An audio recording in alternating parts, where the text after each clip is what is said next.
আমার ১৫ বছরের মেয়ে সকালে ঘুম থেকে ওঠার সাথে সাথে তার বিছানার চাদর ধুতে যেত। তারপর সে নিজেই স্নান করে কাপড়টা লুকিয়ে রাখত। আমার মেয়ে এবং ছেলে একই ঘরে ঘুমতো। এখন তারা প্রাপ্তবয়স্ক, কিন্তু আমি এদিকে মনোযোগ দিইনি। মেয়ে দিন দিন দুর্বল হয়ে যাচ্ছিল এবং সন্দেহ হচ্ছিল। তাই আমি একদিন তার ঘরে গেলাম। এমনভাবে ওরা কথা বলছিল যেন স্বামী স্ত্রী। হঠাৎ দরজা খুলতেই আমার দু চোখ ছানা বড়া হয়ে উঠল। বন্ধুরা, আমার নাম নাজমা আক্তার। আজকের গল্পটি আমার মেয়েকে নিয়ে। আমার মেয়ের নাম সামিয়া। আমি বাংলাদেশের সিলেট জেলার বাসিন্দা। আমি বিধবা হওয়ার পর আমার মা বাবা আমার দ্বিতীয় বিয়ে এমন একজন লোকের সাথে দেয় যার আগে থেকেই একটি ছেলে ছিল। আমারও একটি মেয়ে ছিল। আমার বিয়ের পর আমার ছেলে আর মেয়ে একই ঘরে শুতো। আমার মেয়ে রোজ তার বিছানার চাদর পাল্টাতো। সে লুকিয়ে লুকিয়ে চাদরটা কাচত। সে মাঝে মাঝে অজ্ঞান হয়ে পড়ত। সে অনেক দুর্বল হয়ে গিয়েছিল। একদিন আমি ভোরবেলা উঠে আমার মেয়ের ঘরে চলে যাই। সেখানে গিয়ে আমি যে দৃশ্যটা দেখি, সেটা দেখে আমার লজ্জায় মরে যেতে ইচ্ছে করছিল। ভগবানের কাছে শুধু এটাই প্রার্থনা করি, তিনি যেন কোনো মাকে কখনোই এমন দৃশ্য না দেখায়। ঘরে আমার ছেলে আর মেয়ে। আমার বিয়ের 2 বছর পরে আমি বিধবা হয়েছিলাম। তখন আমার বয়স ছিল 19 বছর, কারণ আমার মা বাবা 17 বছর বয়সে আমার বিয়ে দিয়ে দিয়েছিল। আমি তাদের একমাত্র মেয়ে ছিলাম, কিন্তু আমার বারবার মনে হতো যে আমি তাদের কাছে একটা বোঝা। তারা আমাকে নিজের মেয়ে মনেই করতো না। আমার জন্মের পর আমার মা খুশি হয়নি। আমার বাবা একটি ছেলে চেয়েছিল, তাই হয়তো আমি হওয়াতে বাবা খুশি হয়নি। বাবা সবসময় আমার থেকে দূরে থাকত।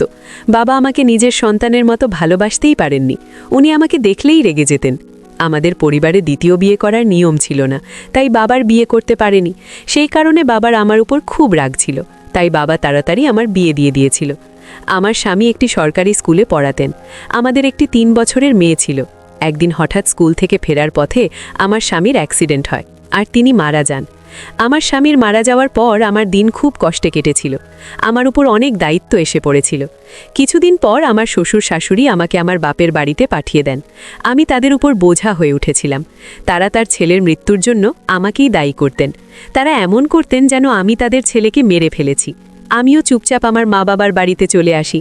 মা বাবার কাছে তো আমি আগে থেকেই একটি বোঝা ছিলাম। আমি আমার মেয়েকে জড়িয়ে ধরে খুব কাঁদতাম। কিছুদিন পর আমার মা বাবা আমার আবার বিয়ে দিয়ে দেন। এবার তারা এমন একজন লোকের সাথে আমার বিয়ে দেন যার আগে একটি বিয়ে ছিল, আর সেই দিকে তার একটি ছেলে ছিল, আর আমারও একটি মেয়ে ছিল। আমাদের দুজনের অবস্থা একই রকম ছিল, তাই আমাদের বিয়ে হয়ে যায়। না হলে তখন আমার জন্য কোনো ভালো সম্বন্ধ আসছিল না। তার ছেলে আমার মেয়ের থেকেও 1 বছরের ছোট ছিল। তার ছেলের নাম ছিল রনি, আর আমার মেয়ের নাম ছিল সামিয়া। আমরা 4 জনে মিলে সুখে সংসার করতে লাগি। দেখতে দেখতে অনেকগুলো বছর কেটে যায়। এখন আমার মেয়ের বয়স 17 আর রনির বয়স 16। এখন রনির বাবা পৃথিবী ছেড়ে চলে গেছে। উনি অনেক দিন ধরে রোগে ভুগছিলেন। ওনার অনেক রকমের অসুখ ছিল। উনি চলে যাওয়ার পর বাড়িটা একদম ফাঁকা হয়ে গিয়েছিল। আমাদের নিজের বাড়ি ছিল, তাই ভাড়া দেওয়ার চিন্তা ছিল না।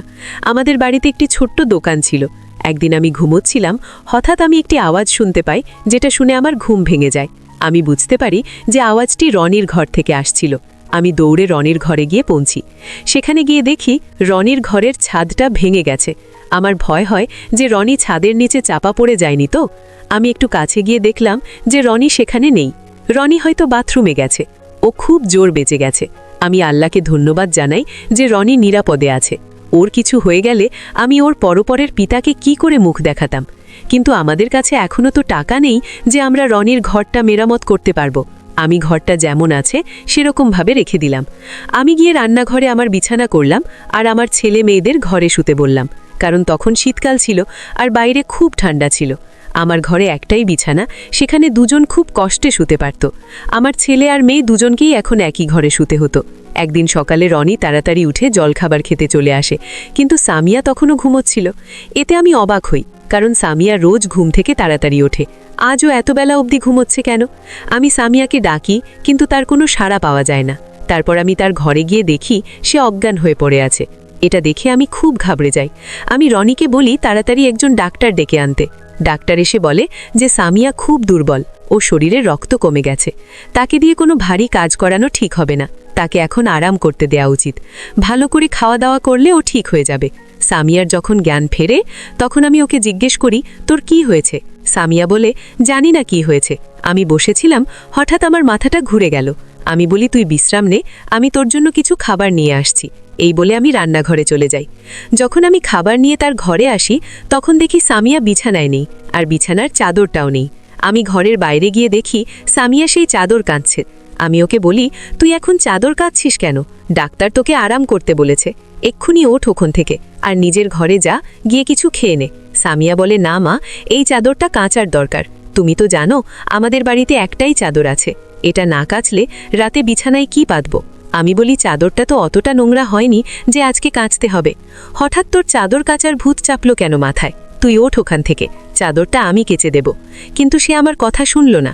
সে নিজের চাদরটা কেচে সেটাকে ছাদে শুকোতে দিতে গেল। তারপর সে এসে জলখাবার খেয়ে ঘুমিয়ে পড়ে, আর রনিও কাজে বেরিয়ে যায়। রনিকে আমি ম্যাট্রিক পর্যন্ত পড়াতে পেরেছিলাম। ও একটা কাপড়ের দোকানে কাজ করত আর সারা দিন খুব খাটত। আমাদের নিজের দোকানটা আমি একাই চালাতাম। আমাদের দোকানে বাচ্চারাই বেশি আসতো। সেদিন রনি বাড়ি ফিরে বলে সে বাইরে থেকে খেয়ে এসেছে। সে দেরি করে বাড়ি ফিরেছিল। সামিয়া আগেই ঘুমিয়ে পড়ে, রনিও ঘরে গিয়ে শুয়ে পড়ে, আর আমি রান্নাঘরে বিছানা পেতে শুয়ে পড়ি। জায়গা বদলের কারণে আমার ঘুম আসছিল না। আমার স্বামীর খুব মনে পড়ছিল। আমার দ্বিতীয় স্বামী আমার খুব খেয়াল রাখতেন। তিনি আমাকে কখনো আগের বিয়ে নিয়ে কথা শোনাতেন না। আমার মেয়েকেও তিনি নিজের মেয়ের মতোই ভালোবাসতেন। আমি রনিকে নিজের মায়ের থেকেও বেশি ভালোবাসি।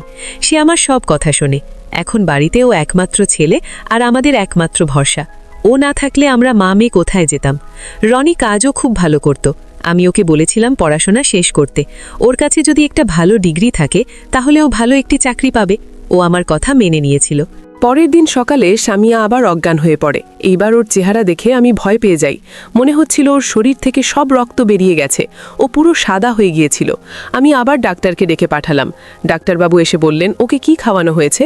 আমি বলি, ও তো সেই ডাল ভাত আর সবজি খেয়েছিল। ওকে নিয়ে ফলও খাইয়েছিলাম, আর সারাদিন ওকে কোনো কাজ করতে দেওয়া হয়নি। ডাক্তারবাবু বলেন, তাহলে ও আবার এত দুর্বল হয়ে পড়ল কি করে? আপনাকে এই ব্যাপারটি সিরিয়াসলি নিতে হবে, না হলে আপনার মেয়ের প্রাণটাও চলে যেতে পারে। এভাবে বারবার অজ্ঞান হয়ে পড়া আর এতক্ষণ ধরে অজ্ঞান হয়ে থাকা কোনো সাধারণ ব্যাপার নয়।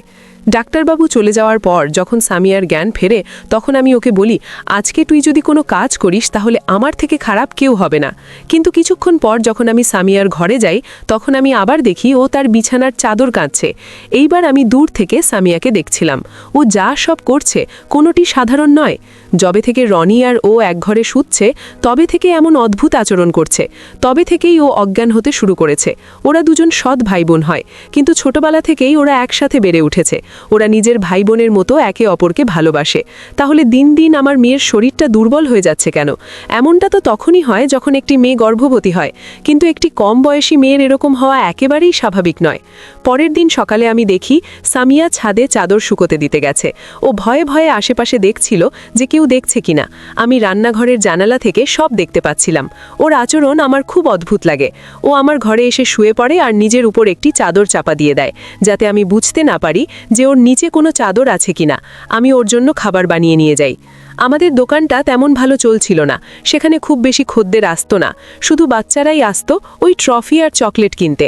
তারা ৫-৭ টাকা দিয়ে চলে যেত। এইভাবে আমাদের আর কি করে চলবে? আমি আমার ছেলেমেয়েকে এই বিষয়ে কিচ্ছু জানাই না। রনি আগে থেকেই একটি চাকরি করছিল। তাকে যদি আমি এসব কথা বলি তাহলে আরও চিন্তায় পড়ে যাবে। এদিকে এত কম টাকায় আমার পক্ষে সংসার চালানো মুশকিল হয়ে উঠছিল। এদিকে সামিয়া অসুস্থ। ডাক্তার বলেছে ওকে ভালো ভালো খাবার খাওয়াতে, কিন্তু চাল ডাল কিনতেই তো আমাদের সব টাকা শেষ হয়ে যায়। এইভাবে সংসার চালানো খুব মুশকিল। একদিন আমি সামিয়া আর রনিকে এমন সব কথা বলতে শুনি যা শুনে আমি অবাক হয়ে যাই। তাদের কথা আমি কিছুই বুঝতে পারি না। রনি বলছিল, তুই তো এখন থেকেই শরীর খারাপ করে বসে আছিস, আমার মনে হয় তোর আর ওই কাজটা করা উচিত নয়। সামিয়া বলে, না না, আমি এটা করতে পারবো। এমন সুযোগ তো আর বারবার আসে না। আমি বুঝতে পারিনি যে আমার সাথে এমনটা হবে। আমি ভাবিনি যে আমার শরীরের শক্তি এত কম যে আমি এটুকু সহ্য করতে পারবো না। রনি বলে, আমি তোর জীবন নিয়ে খেলতে পারবো না, তাই আমাদের এটা বন্ধ করা উচিত। সামিয়া বলে, এটা তো মাত্র কয়েক সপ্তাহের ব্যাপার, তারপর আর এমন সুযোগ আসবে না। ওরা কি কথা বলছে আমি তো কিছুই বুঝতে পারছি না। একদিন সকালে আমি এমন একটি জিনিস দেখি যেটা দেখে আমার হুঁশ উড়ে যায়। আমি দেখি সামিয়া ছাদে কাপড় শুকোতে দিতে গেছে। সে একপাশে গিয়ে বমি করে। আমি দৌড়ে গিয়ে তাকে জিজ্ঞেস করি, তোর কি হয়েছে? তুই কি খেয়েছিস? আর তুই রোজ বিছানার চাদর কেন কাচ্ছিস? এইসব তুই কি করছিস? তুই এমন কোনো কাজ করিসনি তো যাতে তোর আর তোর বাবা মায়ের মায়ের সম্মানটা নষ্ট হয়, এমনটা হলে আমি তাকে কোনোদিন ক্ষমা করব না। আমার মেয়ে বলে, মা তুমি এসব কি বলছো? আমি এমন কোনো কাজ কেন করব যাতে তোমাদের মাথা নিচু হয়? তুমি যেমনটা ভাবছো তেমনটা একেবারেই নয়। মনে হয় আজকাল তুমি সিনেমা বেশি দেখছো, কেউ তোমাকে আমার বিরুদ্ধে উস্কাচ্ছে। আমি যদি রোজ চাদরটা কাচি তো তাতে কি হয়েছে? চাদরটাও নোংরা হয় তাই কাচি। আর তুমি তো জানো যে আমি রোজ ওষুধ খাই, তাই জন্যই হয়তো আজ আমার বমি হলো। তুমি কি সব উল্টোপাল্টা ভাবছো মা? আমার মেয়ে আমার সঙ্গে এভাবে কথা বলছে, আমি ওর গালের সপাটে একটা চড় মারি। তখনই রনি সেখানে এসে পড়ে। রনি আমাকে বলে, মা তুমি এটা কি করছো? তুমি ওর গায়ে হাত তুললে? আমি বলি, হ্যাঁ আমি ওকে মেরেছি, এটা আমার অনেক আগেই করা উচিত ছিল। আমি এখনও জানি না যে তোরা দুজনে মিলে কি করছিস। যেদিন আমি জানতে পারবো সেদিন আমি তোদেরকে ছাড়বো না। আমি নিজেই জানি না আমার কি হয়েছিল, আমার মুখে যা আসছিল আমি তাই বলছিলাম। আমার এমনটা করা উচিত হয়নি। সেদিন রাতে হঠাৎ আমার ঘুম ভেঙে আর আমি দেখি আমার ছেলে মেয়েদের ঘরে লাইট জ্বলছে। এত রাতে ওদের ঘরে লাইট কেন জ্বলছে? ওদের তখন শুয়ে পড়া উচিত। আমি ওদের ঘরের কাছে যাই আর গিয়ে আমি ওদের কথা বলার আওয়াজ শুনতে পাই।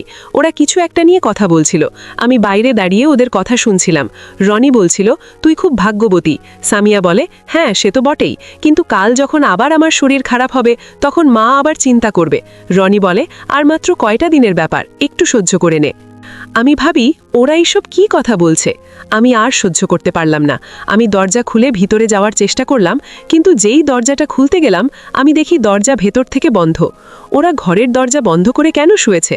এখন গরমের সময়, ওদের তো দরজা খুলে শোয়া উচিত। আমি অনেকক্ষণ ধরে দরজা ধাক্কা দিচ্ছিলাম, কিন্তু ওরা দরজা আর খোলে না। ওরা দরজা খুলতে আধ ঘন্টা লাগিয়ে দেয়।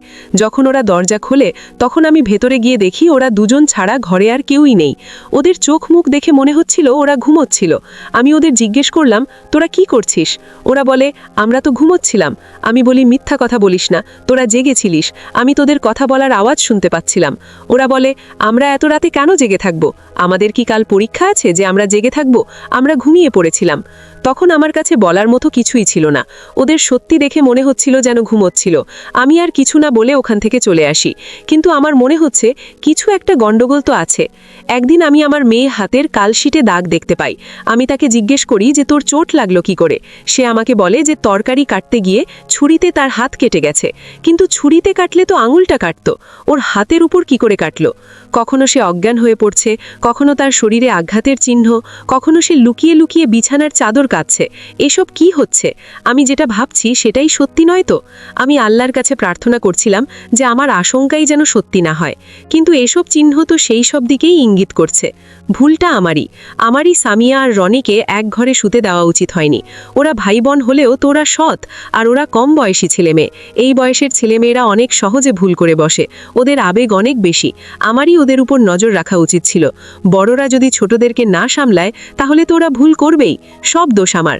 আমি এখন ওদের উপর খুব করে নজর রাখছিলাম। একদিন ঘরের বাইরে থেকে আমি ওদের কথা শুনতে পাই। আমার ছেলে আমার মেয়ের জন্য একটি ওষুধ কিনে এনেছিল। সে সামিয়াকে এই ওষুধের ট্যাবলেটটা দিয়ে বলে, তুই এটা খেলে তোর সব সমস্যা দূর হয়ে যাবে। রোজ রাতে শোয়ার আগে তুই এই ট্যাবলেট খাবি, তাহলে দেখবি তুই সকালে আর অজ্ঞান হবি না। সামিয়া সেই ট্যাবলেট নিয়ে তার আঁচলের ভিতরে লুকিয়ে ফেলে। তারপর থেকে আমি দেখি সামিয়া আর অজ্ঞান হয় না। কিন্তু একদিন হয়তো সেই ট্যাবলেটটা শেষ হয়ে গিয়েছিল, তাই সামিয়া আবার অজ্ঞান হয়ে পড়ে।